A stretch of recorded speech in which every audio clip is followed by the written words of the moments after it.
કરશનભાઈ બોલો જી. ફ્રન્ટમાંથી સુમિતભાઈ આવ્યા છે. હાજી. તો આરે ચેલેન્જ મારીને કહે છે ચાકરીના કે 24 થી 30,000 બચાવી શકો છો.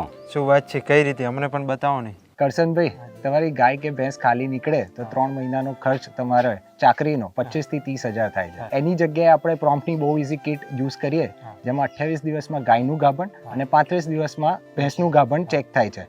તો આપણે બહુ ઇઝીની ચેલેન્જ અહીંયા પણ કરી દઈએ. તો આ પ્રોમ્પ્ટની બહુ ઇઝી કિટ છે કે જે 28 દિવસમાં ગાયનું ગાભણ અને 35 દિવસે ભેંસનું ગાભણ ચેક કરી શકે છે.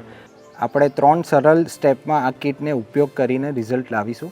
પહેલું, આપણે ગાયના કાન, ગરદન અથવા પૂંછની પાછળથી લોહી લઈશું. બીજું, તેમાં 3 ટીપા સ્ટ્રીપ પર મૂકીશું. ત્રીજું, આપણા કિટમાં આપેલા લિક્વિડના 2 ટીપા પણ આ સ્ટ્રીપ પર મૂકીશું. હવે ફક્ત 20 મિનિટની રાહ જોઈશું અને પાક્કું પરિણામ આપણને મળશે. કરશનભાઈ, હવે તમારી 28 દિવસની ગાય ગાભણ છે. ખૂબ જ સારું કહેવાય. તો હવે તમારે શાંતિથી તમે ચાકરી કરજો. ગાભણની સાચી જાણકારી માટે વાપરો પ્રોમ્પ્ટ બહુ ઇઝી કિટ. પાક્કો વિશ્વાસ, ખુશાલીનો સાથ.